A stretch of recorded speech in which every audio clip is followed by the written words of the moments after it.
Hi friends, David here from Learn Stage Lighting, and in this video we want to review and take a really good look at ENTTEC EMU software. Now, EMU is something we've been talking about for a while here. It was their DMXIS software. Basically, they rewrote it from scratch as EMU, and for a long time it was kind of like, okay, this isn't quite as good as DMXIS, and there are a few things that are still driving me crazy about it, but they've really done a good job bringing it into the 21st century. Is it the 21st century? I don't know.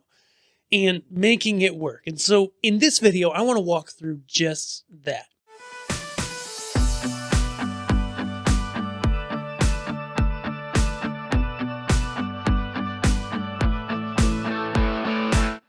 So first, let's talk about what EMU is, just as a quick review, or if you don't know, if you're new, etc. And excuse all the mess behind me. It's been busy, y'all. So EMU is a piece of software from ENTTEC. It is now available. It used to be free. Now it's a paid option, which was always the trajectory, and they always made that known. Monthly right now, it's $10, and yearly it's $100 in US dollars at least. Okay. And what EMU does that's unique is it basically allows you, the biggest things it does is you can trigger it from MIDI or as a VST plugin in a audio DAW.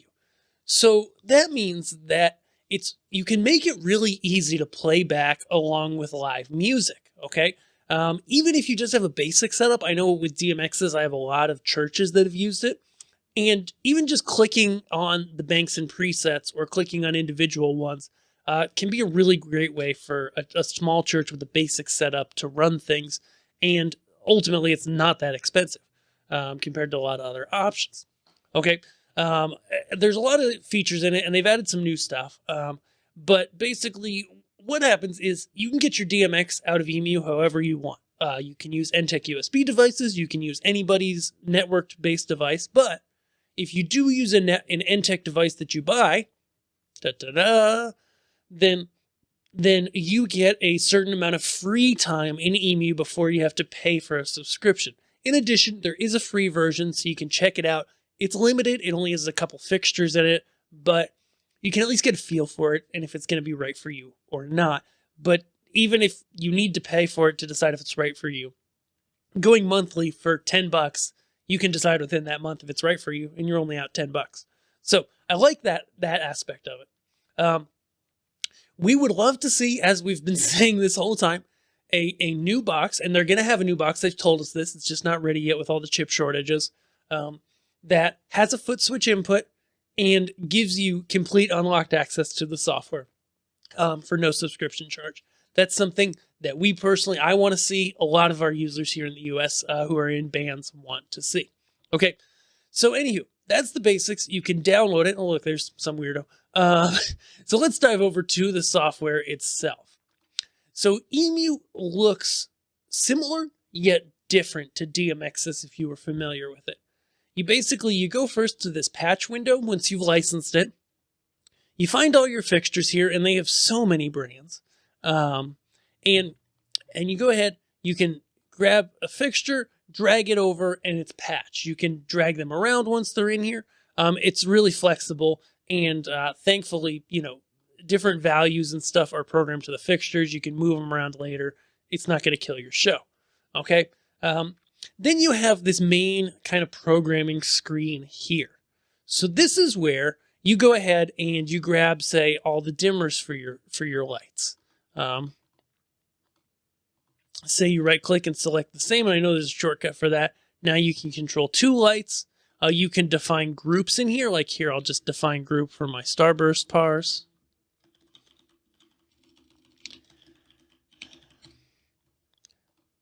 And now I can select those lights with that group button and deselect them. So that's really handy and a big upgrade from DMXIS.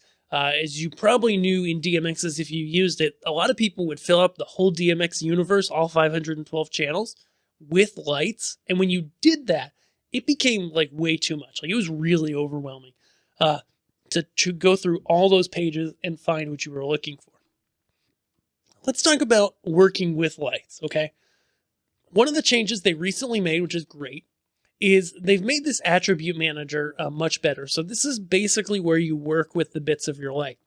So you can go old school, like mentioned, and you can grab, your dimmer, you can select a few of them, you can bring them up and down, okay? But now we can just go ahead and we can select our group, say, and now we've just got over here, we've got the dimmer for both of these lights. Boom, right there. Now we've got the color picker. Yes, they added in a color picker. Like most console color pickers, it's just red, green, and blue, but you can add in other colors right below it as necessary. So I feel like they've done a really good job here, honestly better than a lot of the other software platforms out there. I think a lot of users, and this is customizable, are going to end up minimizing this section with the faders, honestly making that really small. I know there's a place that I can adjust this. I'll find it later. And spend most of their time over here because it's like, hey, you can grab the intensity, you can grab the pan tilt if it's a moving head, grab the color, let's grab a moving head, okay? Boom, and you're able to move it. And I think what we're gonna see later in this section is we'll see for things like moving heads, we'll see gobos, we'll see colored wheel swatches. This is the kind of thing that a lot of other consoles have. DMXIS was always behind on, but because of its simplicity of playback, it always was a clear win for me. Now EMU's moving ahead. They're adding some really great ways to be able to work without losing the soul that it had of being able to be played back easily, and for those who use DAWs to play tracks, for it to work into that workflow really simply. Okay, so that's the parameters. This new attribute manager area is awesome. You can even, like, say I've got two lights here and I've got intensity. So I can bring them up and down like this, but I can also drag a range for the selected lights. And so that's pretty stinking cool. And you can adjust the spread in some different ways. So that's really cool how you can have like a top, bottom, and then the lights just fan out in between there. It's just really simple. And I think they've done a great job with this, which they've just recently added. As with DMXIS, there's an oscillator, which is like a chaser for all the channels you have selected, and a sound tracker, which I like the sound tracker because it has customizable sub, low, mid, and high. You go in the preferences, set the frequencies. Now you have it reacting to the real audio that it's getting into your computer in time perfectly. And that's huge, and that's so stinking cool. The other things that I like is, okay, so you go and you save as you build different looks with your lights and EMU. You go ahead and save them to programs. Programs are banks, which are typically songs, but also could just be different types of cues. If you're like a church or a venue, you have different looks for different types of services or different songs or what have you. And then the presets or the programs, used to be called presets in DMXIS. The programs are where the individual cues are that you play throughout, okay? And one of the things that was super annoying about EMU early on is if you wanted to select these with a foot switch, you had to set basically every cue in the two MIDI channels, every bank and every program rather, just has a different note assigned to it, and you hit that note and it goes to that item. You can go over here, you can cause them to fade as well, and that can be super helpful. Fade is by bank, so be aware of that, but it shouldn't be a huge deal. And so that's a really cool option that, you would be able to do that via MIDI, but what I always didn't like about that was that it's like, okay, the simplicity that we love of DMXIS that so many students over the years here at Learn Stage Lighting have done is grab the box, plug in a foot switch, have simple bank up and down, preset up and down. With the single foot switch, there always was that limitation that it really was just a program up and down, and when you hit the end of the programs, it would jump to the next bank, which generally worked. But there's a lot of these MIDI foot switches out there, right? You can go to, and I didn't prepare for this, but I mean, just, there's simple ones. If you just go to Amazon, you can see I've been looking at dehumidifiers. But there's, these simple MIDI, I said foot switch. These ones are, say you get like this little mini foot controller pedal, $100, right? You hook that in, it should have USB probably. Yeah. and it's got 4 buttons. So boom, it's like 4 buttons. Could be bank up, bank down, program up, program down. Done. You know, and so now if you want to go backward in your set in a live show, you can do that. And you actually can program that. It's actually back in the main screen here.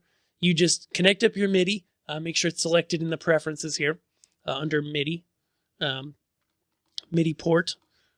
Select that, select your MIDI controller, boom. Press MIDI learn.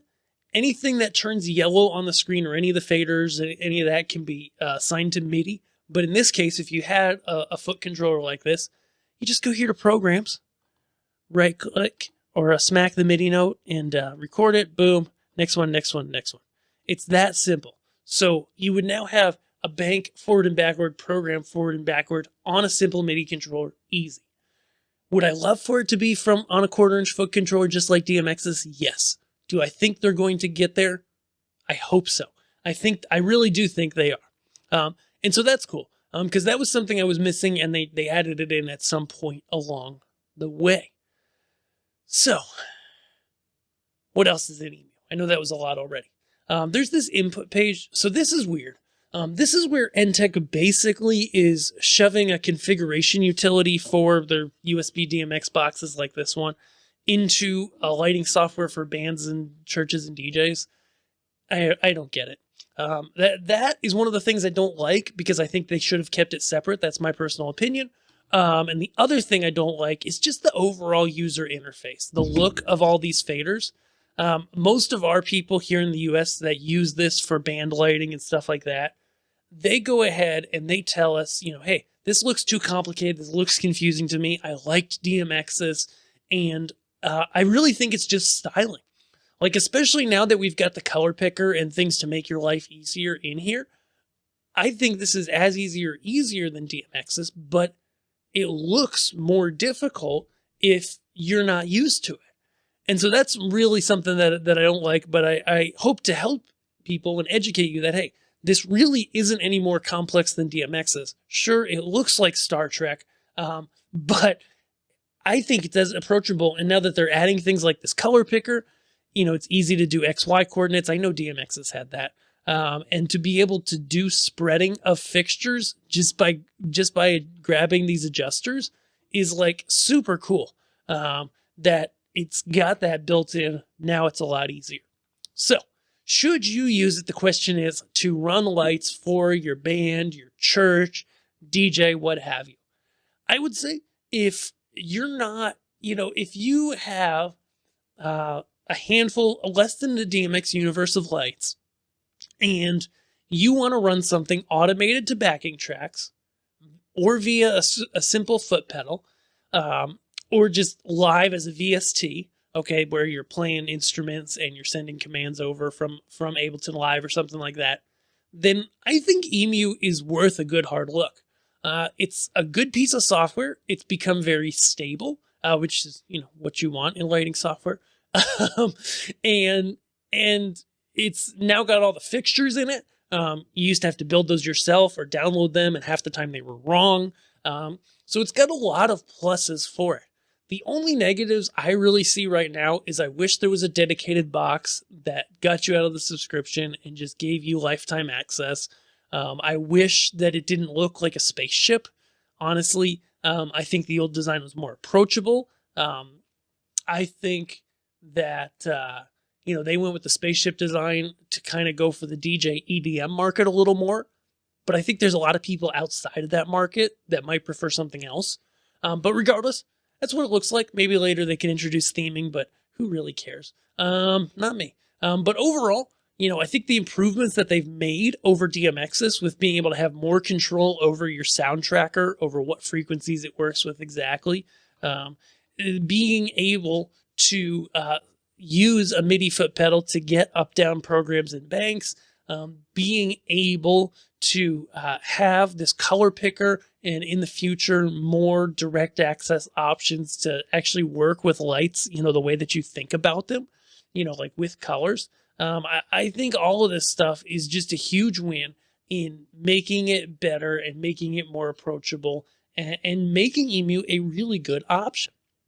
So if it sounds good to you and you're in the US, hey, we're here at Learn Stage Lighting Gear. You've got to get your interface box for EMU somewhere. We would love to be that place.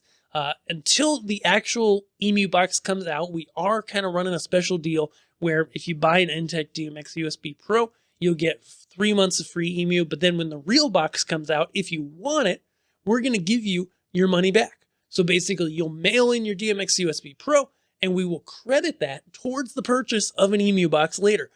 We are most definitely either going to break even or lose a little money on this, but we want to do it because we want to help people.